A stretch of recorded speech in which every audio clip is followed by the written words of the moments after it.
Howdy, y'all. Welcome back to Venture Pill. Yes, sir. On this week's dose, we start out with a breakdown on Agorus, which just raised $20 million in Series A funding led by Toyota Ventures. The company is automating the home building process through proprietary software and a panelized approach that massively reduces the time to build high-quality homes. Next up, you'll hear about Perplexity, hot off their $73.6 million funding round led by IVP, valuing the barely one-year-old startup at $520 million, a good old half unicorn. The company is an AI search platform that aims to disrupt the search engine space. And dare we say, down with big search engine? Yes, down with big search engine. It's got a certain ring to it. I'm with it. It was time we disrupted another antiquated industry, but excited to dig into that one. Lastly, we'll talk about Shield AI, a startup that makes hardware and software to transform drones and aircraft into autonomous systems capable of executing missions in contested environments, hot off their massive $500 million Series F. Wow. All right, time to cue the music and let's dive on in. Here we go. You see here, kid, you gotta just go for it. Don't think about what comes after or what came before. You just gotta bend your knees, take a deep breath, and jump. This is Venture Pill, your weekly dose of startups and venture capital. We break down recent startups in the news and interview founders and investors to help you stay informed in the evolving world of venture.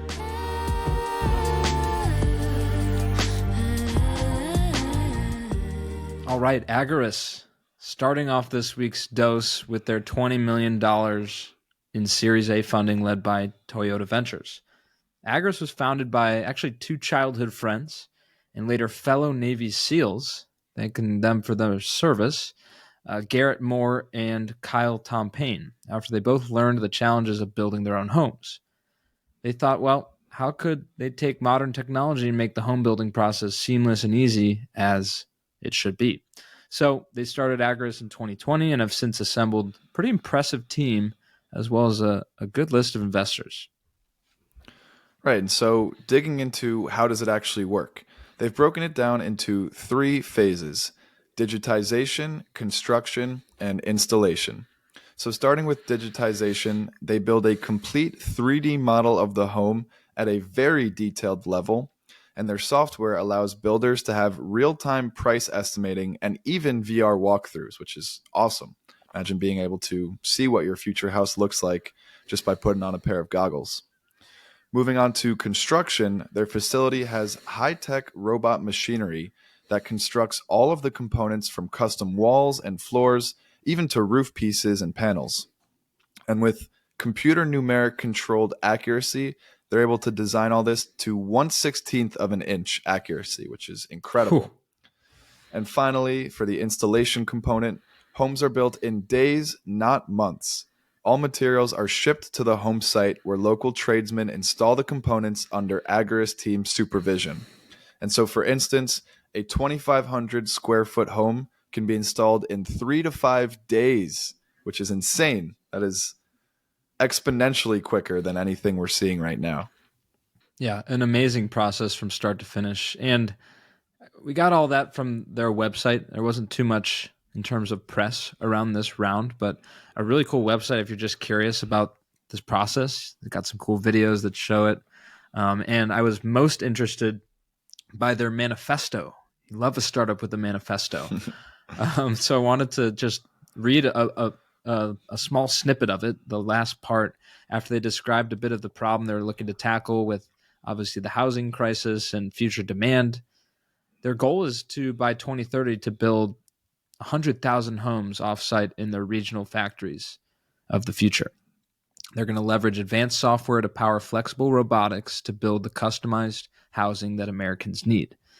These units can all be unique, tailored to match the architectural styles and residential zoning of each community, and homeowners will be able to receive keys within days of breaking ground. It just seems so futuristic.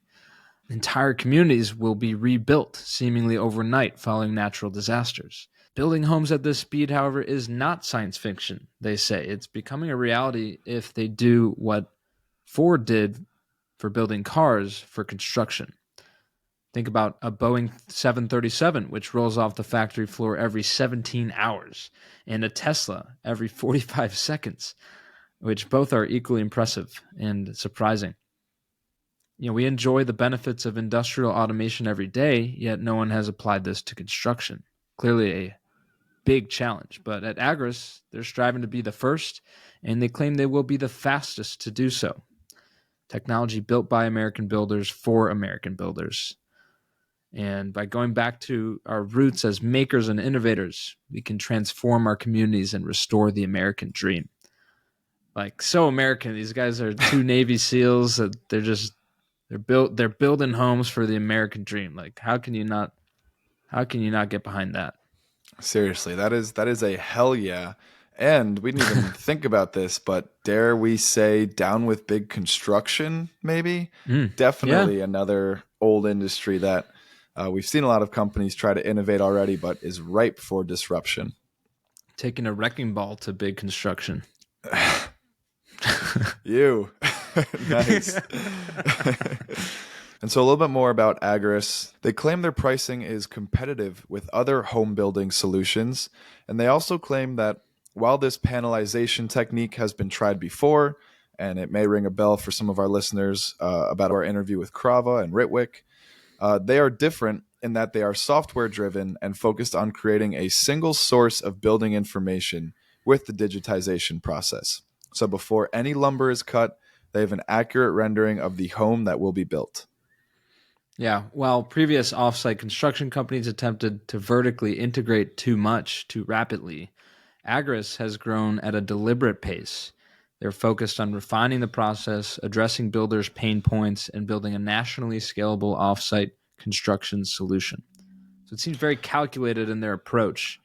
And I mean, it remains to be seen, but I'm impressed. Definitely impressed. And again, all of this addressing the national housing crisis, which is becoming more and more apparent every day. And it reminded us, like I just mentioned, of our friends at Krava, which we covered with their founder, Ritwick Pavan, on episode 93. We actually got to go on site in the factory, which was awesome. Krava has a slightly different approach. So they're starting with ADUs, which Agorus actually apparently offers as well. And they were recently acquired by Lada Cube in December of 2023, a manufacturer of walls. So maybe looking to take a different route in this ever increasingly crowded space of construction and figuring out how to circumvent the current issues with the construction and housing industry. Yeah, it's certainly not a novel idea, but there's a reason I think that it hasn't been solved yet. It's because it's a massive challenge. So many components, making it efficient, bridging the gap between computers and robots and actual materials and people is just a crazy, ambitious problem to conquer. And it's cool to see that they're going for it. They have the confidence, they have the technology, seemingly the backing of good investors. I'll be excited to see how Agorus can continue to grow and conquer this. Yeah, I will say one thing that we heard Ritwick, double down on several times with Krava is that with this construction technology, a lot of it still comes down to permits, zoning, regulations, things like that, right? So I'm not sure how far along Agorus may be in the journey of being compliant with local zoning and whatnot, but that seems to be something that's still holding back this innovation within the construction space. But, Definitely. At a certain point when there's so many promising opportunities and technologies available, you would think that some change can be spurred within the zoning and permitting space for construction. Yeah, it's a good point to mention. I think it's one certainly big element of the whole equation. Such a complex industry to get into, to fuse with technology, but certainly worthwhile. And happy to see that these guys are looking to make a big difference. What we love about venture capital, as we say so much, but solving a big issue with technology, changing an antiquated industry, what's not to love? All right, next up we have Perplexity, which raised $73.6 million in funding led by IVP, valuing the barely one-year-old startup at $520 million. One of the quickest ascents to a huge valuation that we've covered on this podcast in nearly 2 years of doing this. So just that alone is noteworthy. But in addition, the round included participation from a true slew of big-time investors like Jeff Bezos, if you've heard of him, NEA, Toby Lutke, a variety of other individuals and institutional investors as well. And so Perplexity is an AI search platform that aims to disrupt the search engine space. And yes, we're saying it, down with big search engine. Down with big search engine. Let's go. It's about time, honestly. And so we actually put Perplexity to the test. We asked how it would describe itself on a podcast segment, and this is the result it gave. The platform aims to provide a superior search experience by delivering instant answers with full sources and citations, free from the influence of advertising-driven models, which is a big knock that Google and Yahoo get. Additionally, the platform described itself as a conversational AI platform that tunes search queries with follow-up questions, addressing weaknesses of the current search model like transparency as well as accuracy. The company's business model and its use of generative AI in consumer search are still surrounded by uncertainties, and despite competing against established players like Google, Perplexity AI believes it can carve out a niche by offering a more efficient model of knowledge propagation, accelerating learning, and research. The startup claims to have 10 million active monthly users and is focused on expanding its team and further developing its AI models. Yeah, I mean, I think Perplexity may come out with a venture pill clone pretty soon. That was pretty damn good. We got to stop asking Perplexity questions. No more. We can't tell it any more about our proprietary research process or it'll learn how to be us. Anyways, yeah, I thought that was so cool. Don't worry, we wrote the rest of this. The company was founded in August of 2022 by an impressive team of AI experts, specifically with their CEO Aravind Srinivas coming from OpenAI, which has created the famed ChatGPT. Srinivas says that Perplexity is for anyone who uses technology to search for information. Not exactly your laser-focused typical initial target demographic that they teach you in startup school, but rather the opposite, an ambitious target audience of basically everyone and anyone. Right, and the main differentiator for Perplexity when compared to other existing AI solutions out there, like you mentioned the popular ChatGPT, Bard, and many others, is that its outputs cite the sources from which the answers were generated. Yeah, which is pretty cool. And their Pro plan, which is $20 a month, offers plenty more cool features like that for search, like personalization and even document uploading. Seems like the ideal tool for research and students in the sense that it kind of seems to encourage more ethical research methods instead of having the AI do it for you or write your report for you or whatever you may be doing. It's giving you the opportunity to learn much more efficiently and appropriately and ethically. Mm-hmm. And we don't even need to mention how crowded the landscape is for an AI search engine, right? If you've been in tune with the news or the podcast at all over the past year or so, you know that this is a incredibly popular and saturated field. You got the big players like OpenAI and Microsoft and Google and other tech giants building AI tools and better search. And then you also have other startups, some smaller players in the space, some of which we've covered on this show in the past, that are also taking on this market and attempting to carve out a niche. So all that to say, it is an incredibly crowded and popular space. That said, the total addressable market is massive. So if you are able to carve out even a sliver of that pie, you're in good shape. And that appears to be what Perplexity is looking to do with this search engine. Yeah, Grandma's been cooking that pie. Grandma's been busy. Grandma's been busy. Yeah, that's what I meant. Shout out Jack Rule, episode 5. OG. Legend. Yeah, no, you're totally right. But I think the question will be how they use this funding to generate ARR, annual recurring revenue, of which they only have about 10 million. And I say only because that's when you compare it to their valuation, 520 million, and also, probably more importantly, the costs of running the business. At the end of the day, business is about revenue versus expenses, and they have a lot of those and not a lot of revenue. So, you imagine that they're really attacking this with as much capital as they can to go up against these big giants, and the revenue should come later. I think that's the idea with the investment by these, these novice investors like Bezos and Yeah, a couple so of I first think, timers. yeah, they probably saw a promising financial projection, but projection versus reality, we'll see.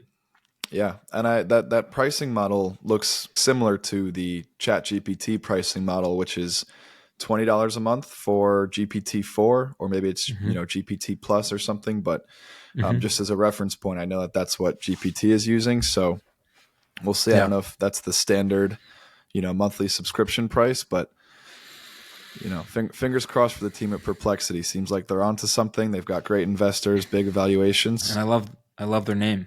It's a great name. And closing out this week's dose, we have Shield AI, a defense tech startup that just expanded their latest funding round with another $300 million in equity and debt, bringing their total Series F to $500 million. So they raised $200 million in equity back in November, and this latest extension boosts their valuation to $2.8 billion. So almost a triple unicorn situation. We'll get into we'll dive deeper into this in a second, but at large, the company is looking to scale its autonomous flying systems for the U.S. military and its allies. Holy cow. Super cool. Yeah, and a little bit more on the round. The debt provider is Hercules Capital, and Shield AI declined to specify the source of the additional equity. It's mysterious. Ooh, maybe the U.S. government? Who knows? The $200 million round was co-led by U.S. Innovation Technology Fund, or USIT, and Riot Ventures, joined by Disruptive, Snowpoint, and Kathy Wood's ARK Invest.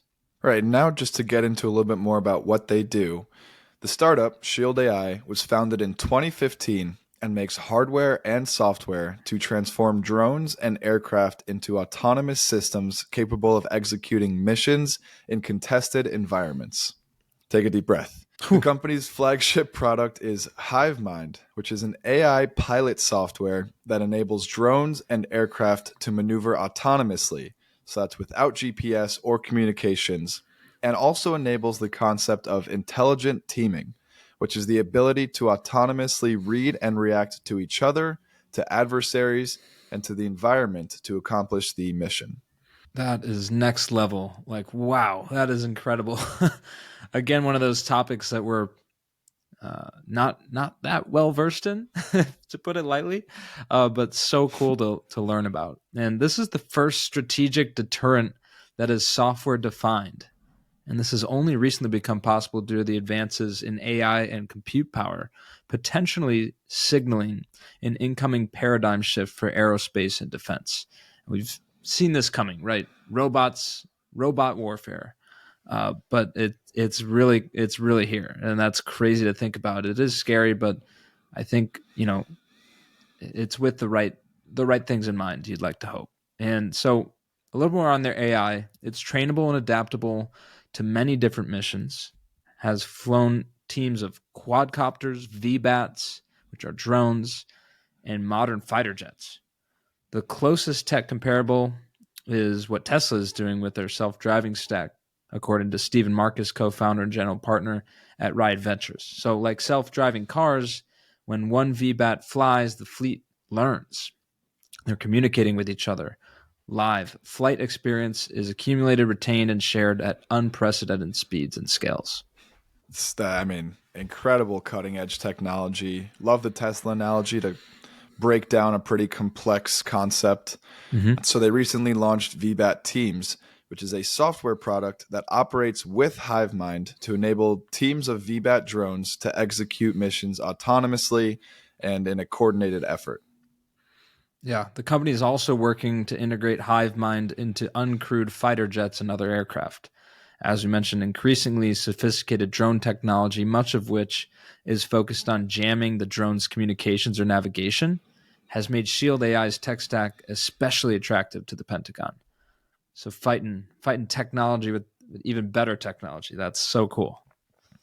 Yeah, and so this massive round of funding comes amidst an increasingly strong wave of investor support for defense technology startups, spurred by rising geopolitical tensions, as well as a sharp awareness amongst the Pentagon that the U.S. risks falling behind its adversaries. So we've covered some startups in the past. One of them was an autonomous boat company. Similarly, for the U.S. military and its allies, also spurred by rising geopolitical tensions. All these startups, it's a little scary and certainly unfortunate that there has to be such a influx of capital and need for this kind of technology.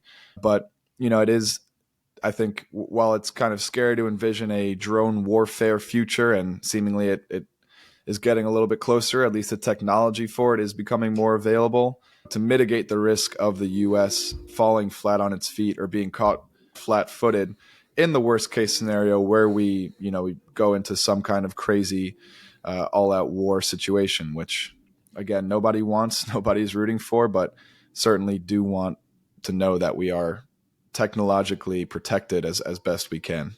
Yeah.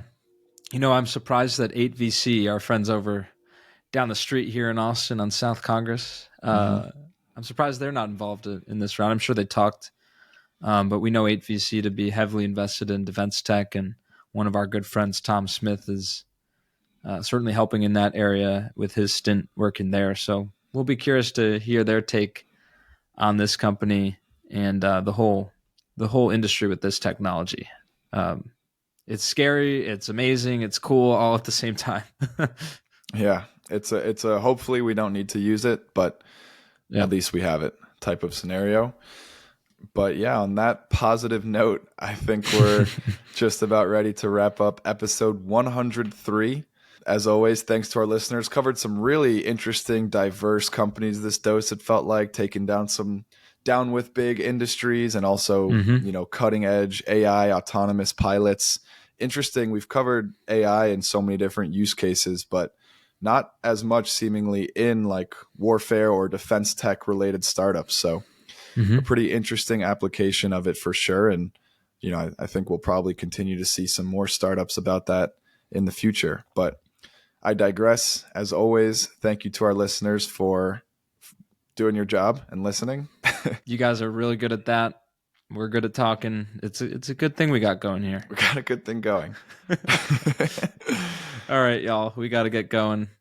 And we'll catch you guys next week.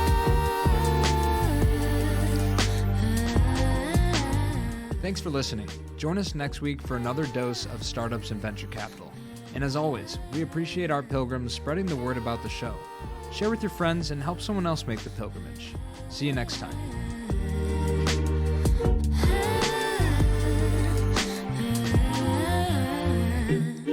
She told me that she only bumps my music when she's lonely. Thinks my vibe's a little low-key, okie dokie, that's alright, but wait, I don't know how to do